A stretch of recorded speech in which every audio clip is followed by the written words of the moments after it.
Hey there everybody, it's Mark Crowley. I'm back with another How to Draw video. Today we're going to be drawing hands. Drawing hands is very difficult. If anyone tells you that it's easy, they're lying to you. I'm sorry, but it's the truth. Very hard to draw hands. I'm going to start by drawing a square that's sort of tilted on its side. It may look a little bit like a diamond shape, but I'm going to do this all in time-lapse because, let's face it, there is nothing more boring than watching me draw a square. So let's go ahead and do that, and I will be right back. Okay, so here we go. We have this, it's not a perfect square. I think it's maybe a little wider than it is from top to bottom. But in any case, this is going to be the line that forms the palm of the hand, or we're going to build the palm of the hand off of it anyway. I want to begin by drawing a curving line here. This is actually the base of the fingers. If you look at your hand, you may notice that there's sort of like a curving line there where all the fingers begin, and that's what I'm doing with that. Now, one of the trickiest things, you have to, first of all, divide this area into four equal lines. And so I would say find the middle first, pretty easy to do that, and then come over here and divide that space into two, and then this space into two roughly equal spots.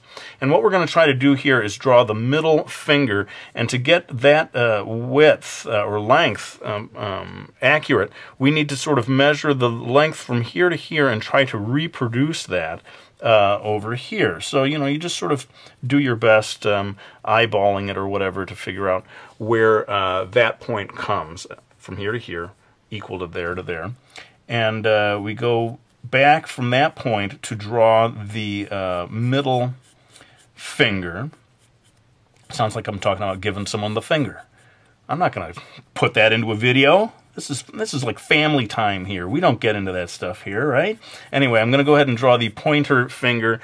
And notice that it comes back. You've got this finger here, and it drops back a little bit. You see that comes from your own hand. I'm basically reproducing that in my drawing. And notice also that as I am making each one of these fingers close, actually touching one another, that the lines are kind of fanning out a little bit in this direction as they come back. Now notice how short the pinky really is compared to the other ones. So you have to very drastically drop back to around here, I'd say. And of course we all know the pinky is a little sort of smaller in general from side to side, so you want to try to get that into your drawing. So we got the fingers in here. Let's go ahead and move on to one of the tougher parts, which is drawing the thumb. Before we get that, I'm gonna put a sort of a triangular shape here. This is sort of negative space that allows me to figure out where the thumb comes out, and it is going to sort of gently break into three spots. There's a very slight angle here. And then there's a second curving thing going on over here, the sort of joints of the thumb as we reach the spot here. Now, I noticed that a lot of artists will exaggerate quite a bit the joints of the thumb. They really want it to be very clear that we have this tip part here and then the sort of base part that comes off into the hand. I don't know if it's actually that pronounced in real life, but it surely helps to make your drawings of hands look good if you acknowledge that joint there, that sort of second joint. Usually some sort of fold of flesh in here right around where the thumb connects to the palm. So you can get a couple of lines in there like that. Let's go ahead and finish off the shape of the palm itself. Now we have this straight line here of that box. I'm going to curve off of that just a little bit. And as we come back to here, we can begin to indicate the wrist before we actually reach the edge of that box. And over here, you could probably drop in a couple of lines that delineate the bottom of the palm. And finally, to finish it off, I'm going to put one line here that's the other side of the wrist. Of course, some people have thicker wrists than others, so you can sort of adjust that line accordingly. And we're pretty much done with the contour of the thumb. Now we can get into the details. I'm going to quickly indicate some lines that people are generally trying to get some sense of the two areas down here that form the base of the palm. And then, as you know, there are all these lines, you know, like the fortune tellers look at, oh, this is your lifeline, and this is your, I don't know. I'm just making it up, but you put in a couple of lines in here. You don't have to, you know, I would not get carried away with making loads and loads of lines in there. Generally, less is more. Let's take this finger, split it into 3 more or less equal parts, and then come dropping down here, because each of these fingers is a little shorter. Those lines are going to come further back, and then the pinky is really going to, those lines are much shorter one to the other just because of the size of the pinky itself. And this pretty much finishes off the basic lines of a palm. I thought it would be good to get this into the video. I did a video like this a while back, but I do think it's important to get the basics of what does a hand look like just when it's open flat like that. So I'm going to go ahead and finish off these lines with my trusty black Prismacolor, and we'll come back to move on and talk about the other type of hand I'll be teaching here.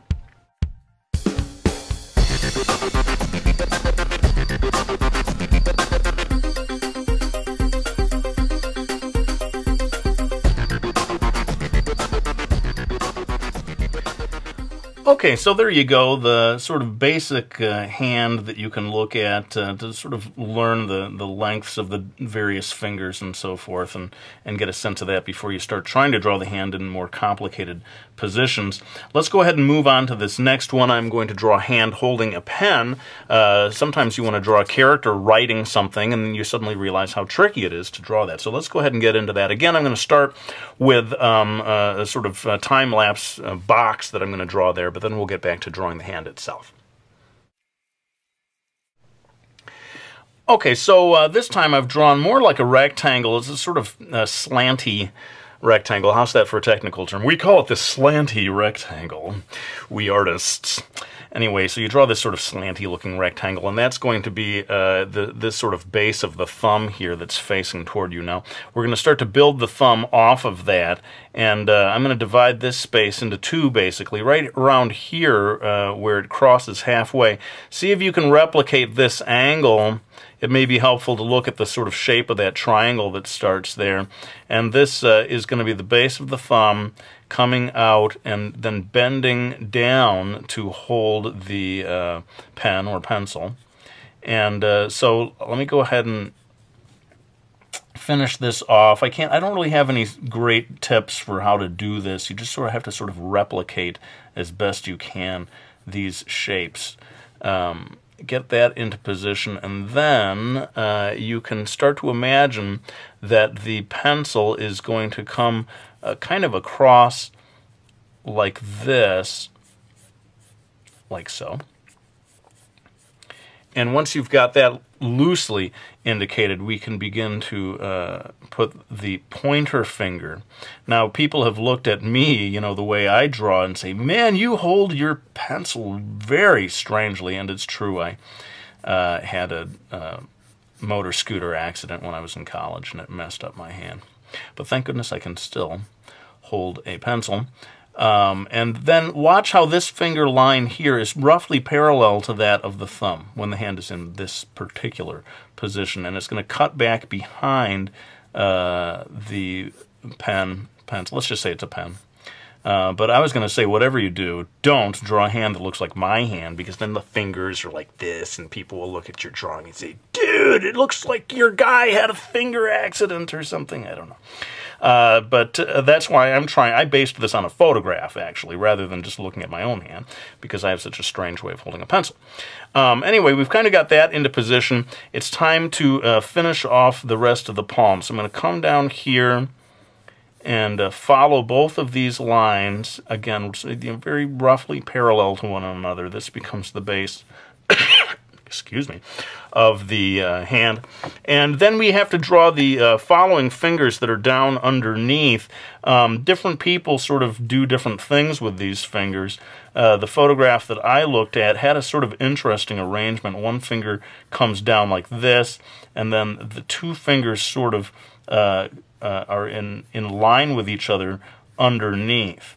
I'm not an expert on, on the huge variety of how people hold pens or pencils. There does seem to be an agreed upon standard, and because people will certainly look at the way I hold mine and say, man, you hold your pencil so strangely. How can you draw that way? Then again, I periodically hear from people say, hey, that's exactly how I hold my pencil.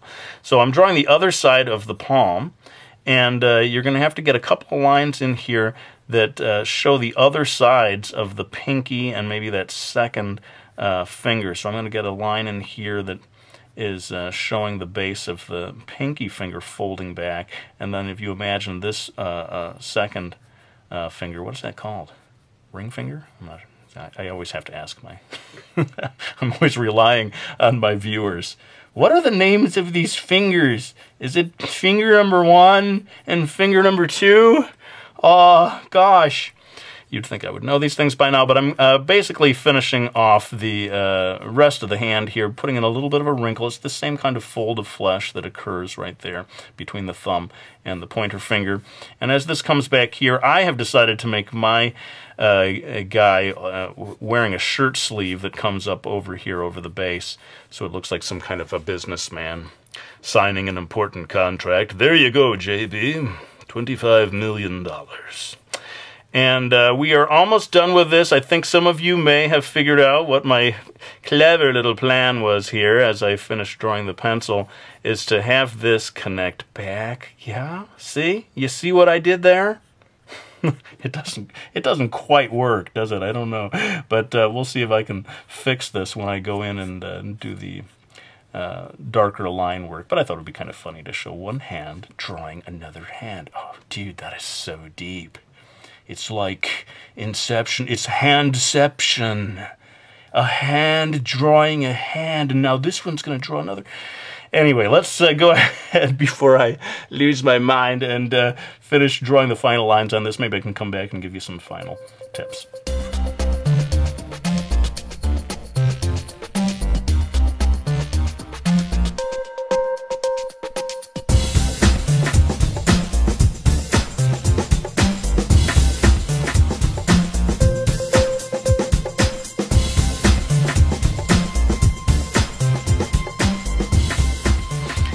Alright, well, there you have it, my video showing a hand drawing another hand. And before anyone accuses me of ripping off the artist M.C. Escher, I just want you to know, you're right. I am totally ripping off M.C. Escher here. It's pretty sad and pathetic, and I'm sure I will be hearing from the attorneys that represent the estate of M.C. Escher in the days ahead. And if my channel gets pulled down, then you'll know exactly what happened. But in the meantime, let me thank anyone who has got my manga series, Miki Falls from HarperCollins, also Brody's Ghost, available now at book fairs across the country. If your school is having a book fair, I greatly appreciate it if you keep an eye out for that. But let's go ahead and lay the pencil down. I want to thank you all for watching this video. I hope you found it useful, and I will be back with another one real soon.